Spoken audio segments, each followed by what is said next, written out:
हम वह आखिरी पीढ़ी है जिसने बैलगाड़ी से लेकर सुपरसोनिक जेट देखे हैं, बैरंग खत से लेकर लाइव चैटिंग तक देखा है और असंभव लगने वाली बहुत सी बातों को संभव होते देखा है।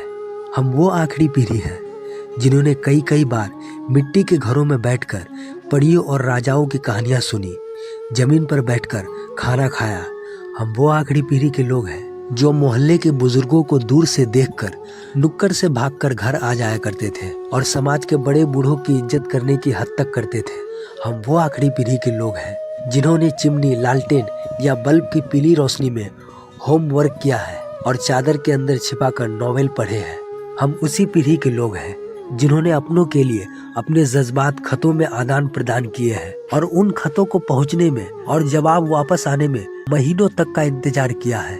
हम उस पीढ़ी के लोग हैं जिन्होंने कूलर, एसी या हीटर के बिना ही बचपन गुजारा है और बिजली के बिना भी गुजारा किया है।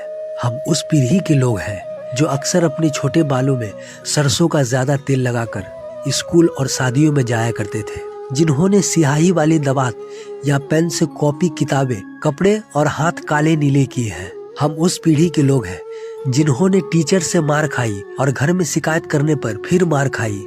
हम उस पीढ़ी के लोग हैं जिन्होंने गोदरेज सॉप की गोल डिबिया से साबुन लगाकर शेव बनाई, जिन्होंने गुड़ की चाय पी, काफी समय तक सुबह काला या लाल दंत मंजन या सफेद टूथ पाउडर इस्तेमाल किया है और कभी कभी तो नमक से या लकड़ी से या फिर कोयले से दांत साफ किए। हम उस आखिरी पीढ़ी के लोग हैं जिन्होंने चांदनी रातों में रेडियो पर BBC की खबरें, Vividh Bharati, All India Radio, Binaca Geet Mala और हवा महल जैसे रेडियो शो सुनी है।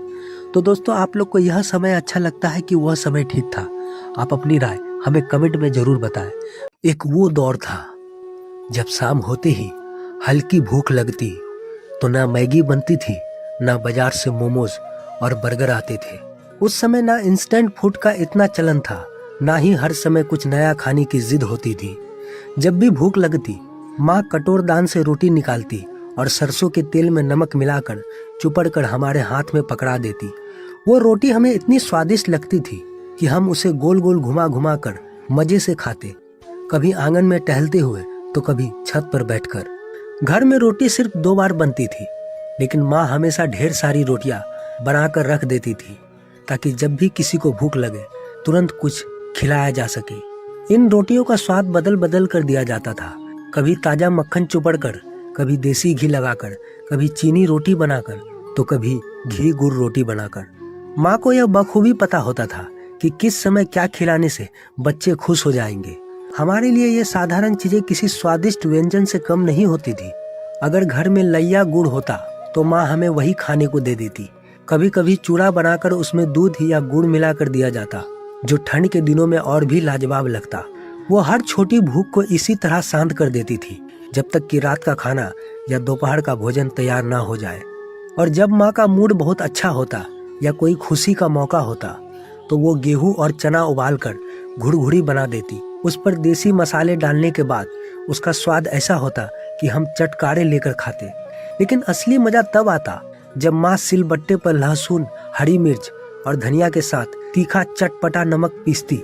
उसका स्वाद इतना अलग और मजेदार होता कि एक बार खाने के बाद बार बार खाने का मन करता।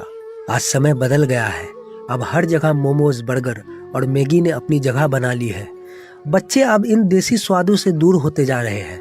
उन्हें ना रोटी पर घी गुड़ पसंद आता है, ना ही वो कटोरदान से निकली माँ की प्यार भरी रोटियां की अहमियत समझते हैं।